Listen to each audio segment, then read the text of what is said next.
ओम वंदे गौ मातरम। मित्रों, YouTube channel स्वस्थ रक्षा से प्रभाव सबका स्वागत करती है। मित्रों, आज का जो विषय है वो एक विषय प्रश्न के रूप में है। प्रश्न आप सभी से है। प्रश्न ये मेरा नहीं है, मेरे किसी दर्शक का है जो मुझे पिछले करीब 2 महीनों से देख रहे हैं और उन्हें ऐसा लगा कि मेरे दर्शक इस बात का शायद जवाब सही देंगे, इसलिए उन्होंने ये प्रश्न मुझसे किया है। और मेरा अपना सौभाग्य मैं मानती हूँ कि मुझे किसी बुजुर्ग ने इस योग्य समझा। मित्रों, ये जिन्होंने अपनी बात की है, मित्रों इस वीडियो को आप पूरा देखें क्योंकि मैं आपसे सलाह की उम्मीद रखती हूँ, क्योंकि किसी की आयु, किसी की जीवन का सवाल है। क्योंकि वो भले बुजुर्ग हैं पर हाँ, जीने की आस उन्होंने नहीं छोड़ी है। मित्रों, ये जो व्यक्ति हैं ये 64 साल की इनकी उम्र है। इन्होंने अपना नाम आदि नहीं बताया है क्योंकि लोग संकोच करते हैं। मैं पूछती भी नहीं हूँ किसी से नाम आदि, यदि कोई ना बताए तो इनकी आयु 64 वर्ष की है। इनकी पत्नी गुजर गई, उसको 8 वर्ष हो गए हैं। बेटा 12 वर्ष पहले कनाडा कमाने गया था। बेटा 12 वर्ष पहले जब कमाने गया था, उसके बाद पहली बार 3 साल बाद आया, दूसरी बार करीब 5 एक साल बाद आया था माता के गुजर जाने के बाद। माता के गुजर जाने पर उनका बेटा वापस नहीं आया था। उस समय पिता ने अकेले ही अंतिम संस्कार आदि जो भी करना था वो किया था। अब उसके बाद बेटे ने जो एक प्रयास किया कि बेटा जो 5-6 बता रहे थे कुछ 5-6 साल पहले आया था, तो घर मुझे साथ में ले जाने आया था। उसने कहा था यहाँ का घर बेच देते हैं, हम साथ में कनाडा में रहेंगे, आपको कोई समस्या नहीं होगी। लेकिन उससे पहले मैंने उसको एक बात बोली कि मुझे कनाडा चल के देखना है कि मैं कैसे वहाँ रह पाऊँगा या नहीं। वो पहले तैयार नहीं हुआ, पर पता नहीं फिर वो तैयार हो गया और मुझे वहाँ वो लेके जाने लगा। मैं उसके साथ चला गया। मैं गया, मुझे वहाँ कुछ अच्छा नहीं लगा। दिन भर मैं अकेला रहता था और घर के सारे काम करने पड़ जाते थे। ऐसी स्थिति में मैं पुनः 1.5-2 महीने में वापस आ गया। कुछ घर बेचना है ये बोल के मैं वापस आया। बेटा पीछे पड़ा हुआ था, मैंने घर नहीं बेचा। 1-1.5 साल बेटा पीछे पड़ा रहा, मैंने घर नहीं बेचा। उसके बाद मेरे बेटे ने मुझसे करीब करीब बात करना बंद कर दिया और पिछले करीब 3 साल से बेटे से मेरा कोई संपर्क नहीं है। वो मुझसे कभी कोई बात नहीं करता। ये उन्होंने अपनी स्थिति बताई। उसके बाद उन्होंने किसी और की भी स्थिति बताई है जो उनके साथ ही थी शायद, क्योंकि वो पीछे से कुछ कह रही थी, इसलिए मुझे ऐसा लग रहा है कि वो साथ में थी। वो एक महिला थी, उनकी आयु करीब 68 वर्ष है और उनके 2 बेटे हैं। दोनों ही अमेरिका में रह रहे हैं। कितने सालों से वो मुझे उन्होंने नहीं बताया, पर उनके बेटे अमेरिका में रह रहे हैं। माता को अमेरिका उन्होंने बुलाया, लेकिन माता गई नहीं क्योंकि उनको अंग्रेजी आदि भाषा आती नहीं है और उनको अपनी भूमि से, अपने घर से बहुत लगाव है, जिसकी वजह से वो कहीं नहीं गई। तो इस स्थिति में करीब ये लोग मेरे वीडियोस करीब पिछले 2 महीने से देख रहे हैं और 2 महीने से जब ये मेरी वीडियो देख रहे हैं तो इनको मेरे वीडियो से कुछ प्रेरणाएं मिली हैं और इन्होंने प्राणायाम नियम पालन करना आरंभ किया है और इन्होंने अपने भीतर के बहुत सारे रोगों को ठीक किया है। जिसमें ये हमारे श्रीमान जी बता रहे हैं कि इनको ब्लड प्रेशर था, इनको डायबिटीज़ था, जो अभी बिना दवा के भी इनका सामान्य चल रहा है और इन्होंने दवा करीब 1.5 महीने पहले छोड़ दी है और ये मात्र 2 महीने से प्राणायाम और नियम पालन कर रहे हैं और 1.5 महीने पहले इन्होंने दवा छोड़ दी है। जो ये देवी जी हैं उनको थायराइड था और उनको भी ब्लड प्रेशर था और डिप्रेशन ज़्यादा था इनको। लेकिन इन्होंने भी करीब 2 महीने से 1.5 महीने से नहीं 1 महीना 45 दिन से इन्होंने करीब दवाइयाँ नहीं खाई हैं। 1 महीना अर्थात कुल मिला के 45 दिन इन्होंने दिन बताए हैं। 45 दिनों से इन्होंने दवाइयाँ नहीं खाई हैं और उसके बावजूद भी ये स्वस्थ हैं, अपने आप को स्वस्थ महसूस करती हैं। और इन दोनों ने एक बात मुझे कॉमन बताई है कि हम जब से प्राणायाम कर रहे हैं हमें अंदर से ऐसा लग रहा है जैसे हमारे अंदर एक बचपन वापस आ गया है और हम अपनी आयु को महसूस नहीं कर पा रहे हैं। मित्रों, ऐसी स्थिति में इन्होंने एक जो बड़ा सवाल किया है, वो सवाल ये है, क्या हमें विवाह करना चाहिए? 64 साल के बुजुर्ग हैं, 68 वर्ष की महिला हैं, क्या इन्हें विवाह करना चाहिए? इनका प्रश्न ये आके अटका है। मित्रों, मैं पहले कुछ बातें समझ नहीं पा रही थी, लेकिन पिछले दिनों मुंबई में हमने एक समाचार देखा था कि एक बुजुर्ग महिला जो अपने घर में मर गई, सड़ गई। बेटा आया, मात्र बेटे को कंकाल मिला, माँ की हड्डियाँ मिली और कुछ नहीं मिला। अर्थात कितना समय बीत गया, बेटे ने कोई खबर नहीं ली।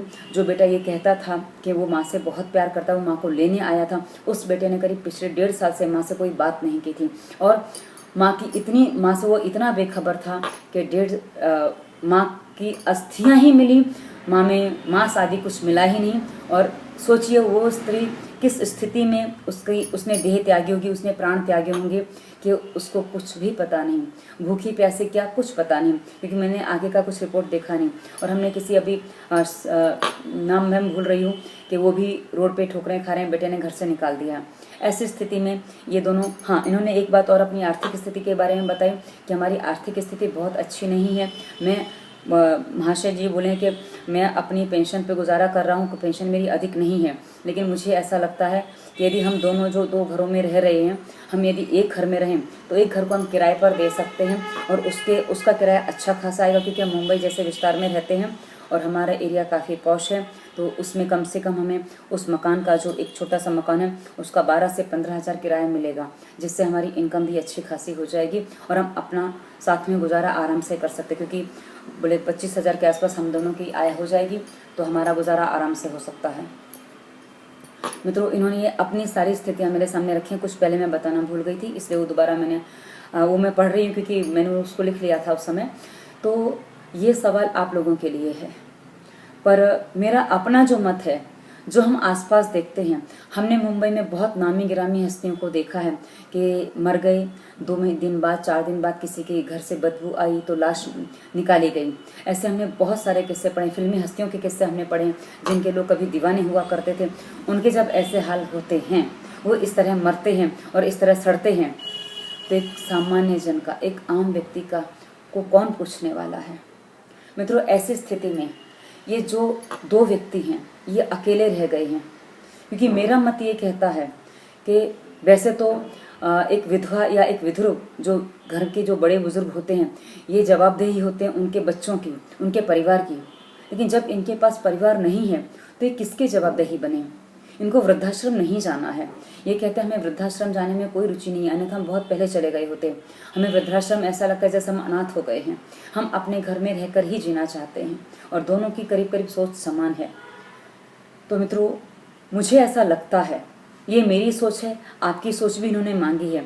मुझे ऐसा लगता है कि ऐसी स्थिति में जब इनके मन आपस में अच्छे खासे मिलते हैं तो इनको एक साथ रहने में आपत्ति नहीं होनी चाहिए, इनके रहने में आपत्ति नहीं होनी चाहिए।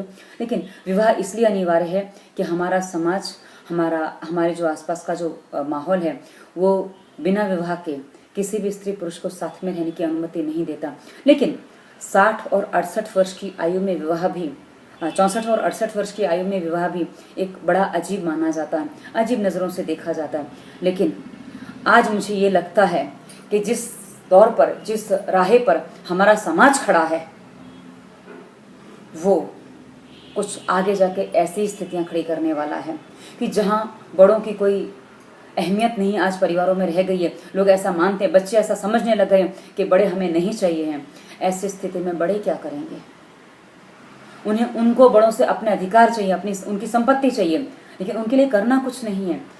बुजुर्ग बता रहे हैं कि मैं कनाडा गया था, लेकिन मुझे बस कुछ घर के काम ही करने होते थे और घर में ही रहना होता था, जो मुझे अच्छा नहीं लगा। मुझे ऐसा लगा मैं कल को यहाँ नौकर बनकर रह जाऊँगा। मित्रों, बहुत सी बातें उन्होंने और बताई जो मैं नहीं बता पा रही हूँ, क्योंकि कुछ बातें उनकी ऐसी थी कि वो कहते कहते रो पड़े थे। मित्रों, बहुत सुनकर दुख होता है, कष्ट होता है, लेकिन हाँ, मुझे एक चीज़ समझ में आती है कि हमारा समाज शायद अब बाल विवाह को तो नकार रहा है, लेकिन इनको विधुर विवाह अब करवाना होगा। क्योंकि जिस स्थिति में हम अपने वृद्धों को, अपने बुजुर्गों को ले जा रहे हैं, हर कोई अनाथालय, जैसे बच्चे को अनाथालय में हर बच्चे को नहीं छोड़ा जा सकता, वैसे हर बुजुर्ग भी वृद्धाश्रम रहने को तैयार नहीं है। वो मन से जाने को तैयार नहीं है, पर बच्चे कई बार उनको कुछ भी कहकर छोड़ देते हैं। लेकिन हर कोई अपने दम पर, अपनी मजबूती के सहारे जीना चाहता है। तो यदि ये जीना चाहते हैं तो इसमें बुराई क्या है? मित्रों, मैं आपसे आपका मत जानना चाहती हूँ, और ये अपने आप उस वीडियो को देखेंगे और आपके मत पढ़ेंगे तो कृपया अपना मत अवश्य वीडियो पर टिप्पणी के रूप में दें। वीडियो पर ही दें, क्योंकि व्हाट्सएप पर ना भेजें, इसमें व्हाट्सएप पर भेजने में कोई लाभ नहीं है, क्योंकि वो पढ़ नहीं पाएंगे, क्योंकि मेरे व्हाट्सएप पर आएगा। तो आप अपनी प्रतिक्रिया अवश्य दें। मेरा मत ये कहता है, मैंने कई बार पहले भी बता दिया कि मेरा मत ये कहता है कि इनको एक साथ में रहना चाहिए, उनका विवाह कर लेना चाहिए। अब आपकी सहमति क्या है वही बताइए, क्योंकि शायद मैं भी गलत हूँ, शायद नहीं, हो सकता मैं गलत ही हूँ, पर मैं आप लोगों के विचार मैं भी जानना चाहती हूँ। और यदि आप स्वस्थ रहना चाहते, क्योंकि जो करके ये लोग स्वस्थ हुए हैं, जिन्होंने अपनी इतनी बड़ी बड़ी बीमारियां ठीक की हैं, इन्होंने भी मात्र वीडियो विवरण की वीडियोस देखी हैं, नियम पालन किया है, प्राणायाम किया और व्यायाम किया है और कुछ एक्यूप्रेशर के पॉइंट आदि दिए हैं, तो उससे ही ये दोनों स्वस्थ हुए हैं और इनमें इतनी हिम्मत आई है। वरना ये दोनों कह रहे हैं कि हम तो मौत का इंतजार कर रहे थे, आपने हमें नई जिंदगी दी है, उसमें हमें कुछ नई किरण आपसे मिली है, तो आगे की राह भी हम आपसे ही पूछ रहे हैं। इसलिए इन्होंने मेरे सामने ये प्रश्न किया है। मित्रों, पता नहीं कहाँ कौन क्या काम कर रहा है, कहाँ क्या काम हो रहा है, हम कुछ नहीं जानते, हम कुछ नहीं कह सकते। पर हाँ, मेरा एक ही मत है, मेरी एक ही सोच है, यदि मैं किसी काम आ सकूं तो मेरा वो अहोभाग्य होगा। यदि आपको मुझसे बात करनी है तो वीडियो विवरण में जो वीडियो जिनके बारे में मैं अभी बता रही थी, जिनको करके स्वस्थ हुए हैं, उन्हीं वीडियोस में मेरा नंबर भी है, उन्हीं वीडियो से नंबर लेकर इन्होंने मुझे कॉल किया है। तो आप भी नंबर लेकर, यदि आवश्यकता है, कृपया छोटी छोटी बातों के लिए कॉल ना करें, पहले वीडियो विवरण के वीडियोस देखें, उसके बाद कोई प्रश्न बचता है तो कॉल करें। धन्यवाद। वंदे मातरम।